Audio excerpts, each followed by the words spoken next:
Hello everybody, welcome to Massive Open Online course.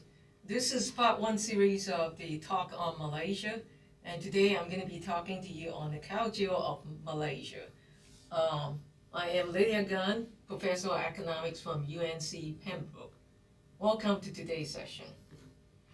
Um, so this is a map of Malaysia. As you can see, Malaysia consists of two parts. Here is Kuala Lumpur, which is the capital city of Malaysia in West Malaysia. And then on the left-hand side here, on my left here, this is East Malaysia, which is the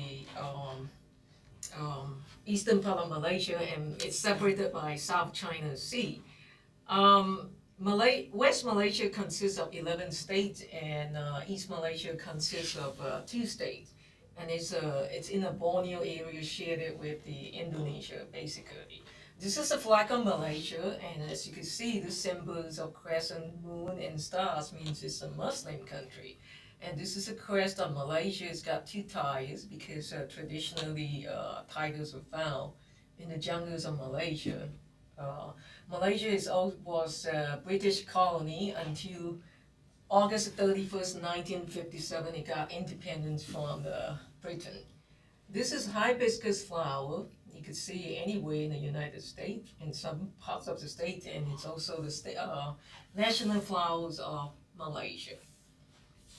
The size of Malaysia, as you could you're probably not able to tell from this map here, but it is about the size of a state of New Mexico. The population of Malaysia is about 30 million, and that's roughly slightly smaller than the size of Texas population. And if you want another good comparison, that will be it's about 10.5 times smaller than the population of the United States, which is roughly about 317 millions right now.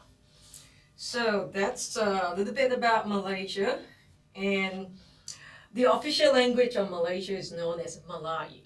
And as you can see on my slide here, I'm showing you a number of samples of English words with the Malay origins. For example, the word cockatoo, and it came from a Malay word kakatua, which is this parrot with the erector crest on top. And this is a monkey, we call this orangutan, and literally that means people of the jungle in Malay. Durian, which is a type of fruit in Malaysia that's very unique, and we call it king of the fruit in Malaysia. And this particular kind of fruit is very interesting because it's got spiky or thorny outer shells. And the meat, as you can see, are yellow. It's got a big seed, and it tastes really delicious. To the locals, but to the foreigners, it has a very strong smell. And the word durian comes from the word thorn or thorny. Next to it, you can see rambutan. Rambutan is also a kind of fruit in Malaysia. It's kind of hairy, you could see. And this particular kind here is a red species. You could also get the yellow species, which is more sweet. Literally, that means hair of the forest. And then next, the second last one I have is the word paddy. Comes from a Malay word padi, and literally that means rice field. And lastly, the word bamboo comes from the Malay word bambu. So that will give you some ideas of some of the words in English that have the Malay origin. When you think of Malaysia, some of the world famous thing that people hear about Malaysia is this famous twin towers. We call it Petronas Tower because this is owned by one of the biggest nationally owned oil company. And it's actually one of the tallest building in the world between 1998 to 2004. And some of you may have watched this movie known as Entrapment that was made in 1999, just before that Y2K event. And in this movie, if you have watched it, you will remember that, one of the challenges was to get to this twin tower. They were supposed to rob some kind of banks on the top floor of twin tower. So there was some excitement there. Well, On the far right here, you can see the pictures of one of the James Bond movie that was made in 1997 known as Tomorrow Never Dies. The reason I show this is because one of the main actresses there, Michelle Yeoh, she was actually Malaysian born, then became a Hollywood star. So that's a little bit about what Malaysia is famous for. Now, Malaysia is also a multiracial society, and you got diverse ethnic groups, just like in the United States. And about 50% of the populations are the Malay, which is the one you see in the middle. That's a traditional costume, a Malay lady. Um, so they make up about 50% of the population, and then next followed by Chinese. This is a traditional Chinese costume. They make up about 24% of the total population of Malaysia, followed by some indigenous groups and Indians, which is, you can see in this picture, that's the costume, make up about 7%. A little bit about literacy rate in Malaysia is about as high as 93%. And if you consider just the males alone, it will be about 95%, female about 91%. The life expectancy at birth in Malaysia was pretty high. So in 2012 figures, you actually had male about 72 years old, and for female about 78 years old. As compared to the US, 76 years old versus 81 years old for female. So, next I want to show you a pie chart of the religions of Malaysia. And 60% of them are Muslims, and that's because 50% of them are Malay. Malay traditionally, when they were born, they were supposedly, by law, Muslims. So, and you have about 19% Buddhist, 9% Christian, and this is a very fast-growing religious group in Malaysia, and then some other types of religions as well. On the far right here, this picture here shows you the one of the oldest church in a historical town known as Malacca. And this is a Dutch, has a Dutch influence, as you can see from the design, because the Dutch actually occupied Malaya back then in around 1624, before that's right after the Portuguese came to Malaysia. And then after that, of course, the Britain took over Malaysia for a while until we gained independence from the Britain in 1957. So this picture here is a nice pictures of a mosque, and my hometown, Shah Alam, is actually right there, very close to that mosque. This is a temple in Penang, Malaysia. It's an island resort in Malaysia. Because Penang has traditionally more dominated by the Chinese ethnic group. So most of the Buddhists, they are Chinese, majority of them actually. And most of the Christians in Malaysia consist of mainly either the Chinese or Indians, and of course some indigenous groups in East Malaysia. Most of them are Catholics. This is the pictures of variety of pictures of food of Malaysia.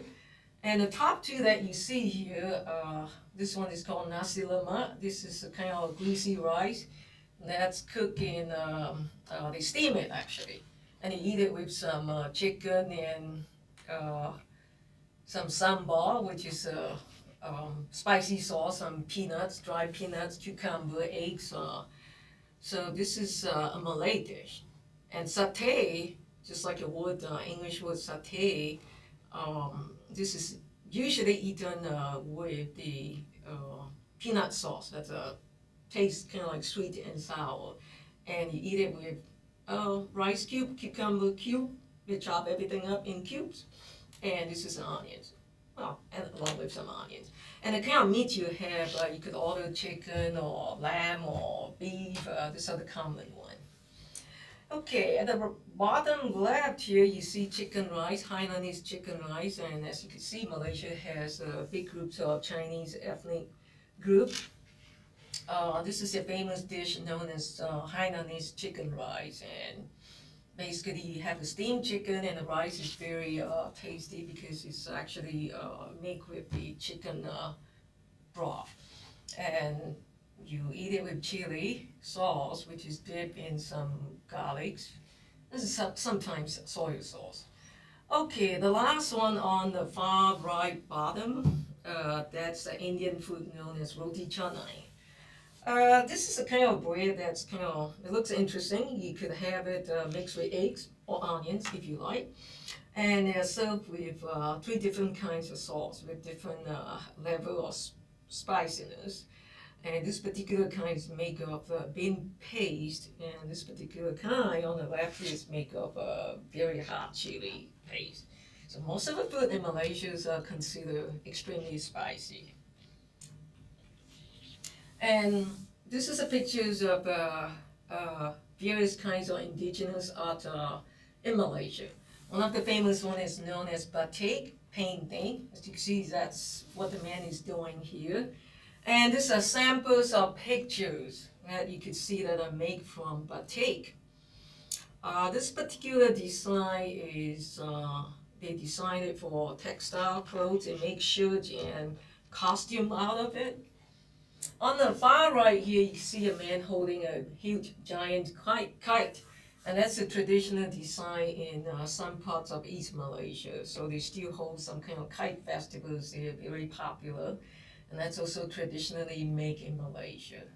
And interestingly, the symbols of the Malaysian Airlines, they actually have this logo of the kite, which is a symbol of the Malaysian Airlines, the only national airlines in Malaysia. And of course, they have some budget airlines as well. On the far right bottom here, you have this musical instrument that's very traditional. You can find it in Malaysia or Indonesia. This particular kind of musical instrument is known as angklung. And you can see various types of, various tubes of bamboos attached to two main frames of bamboos. So it's basically made of bamboos. And the sounds are pretty unique. What are some of the natural resources of Malaysia? Petroleum is one of them. So that's very interesting because East Malaysia, where Sarawak and Sabah are, they produce some oil off the coast of East Malaysia. Malaysia was also at one point in time known to be the largest producers of tin, rubber, palm oil in the world. These are some of the pictures you can see here. And the Chinese traditionally tin mine workers, and they own some oil palm estate and even some rubber estate. This is the currency notes of Malaysia. The exchange rate right now is about $1 to about 3.28 Malaysian ringgit. And that's about equivalent to about going to McDonald's day and getting a cheeseburger. And this pictures of products of Malaysia. We have various pictures here. The one on the far left, you can see rubber gloves. They are made of the rubbers of Malaysia, natural rubber. Well, they make the glove out of the rubber, natural rubber versus synthetic rubber that you have in the US. And of course, they also make tires from cars, from natural rubbers as well. This is a car of Malaysia known as Proton, and Malaysia is the only country in Southeast Asia that manufactures its own locally designed cars, and that's one sample of it, one version of it. And we also produce palm oil that's extracted from the palm tree that you saw earlier. And on the far right side here, you see pewters. They are basically products of tin. This makes very good souvenirs if you visit the country, and you can see it in cups and jars and jugs like that, or plates. Finally, Malaysia is also famous for tourism, especially the tropical rainforest. This is known as ecotourism, and tourism has actually become Malaysia's third largest source of foreign exchange. Between 2013 to 2014, Malaysia was actually listed as one of the best places to retire in the world. It was actually ranked third, Number three, that is on the Global Retirement Index. And Malaysia government has a lot of programs to promote this kind of activities, such as, for example, they have one called Malaysia, My Second Home, which they encourage foreigners to invest in Malaysia. And if you're young, below 50 years old, all that it takes is about 130,000 US dollars minimum investment. Then they'll issue you a visa up to a visa, long stay visa up to about 10 years. And if you're over 50 years old, the requirement is a little bit lower. That is about 103,000 US dollars.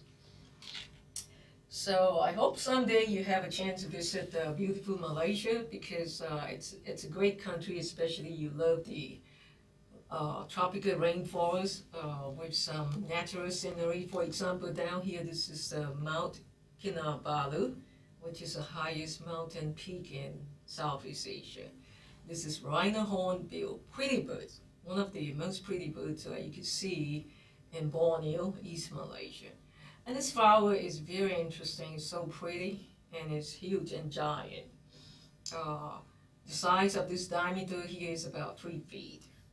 And one of the problems with this flower is when it blooms, it actually smells really bad. So this is Malayan tiger, and it's all over the jungles of Malaysia at one point in time. Thank you very much for listening to my presentation. I hope you enjoy it and have a wonderful day. Thank you.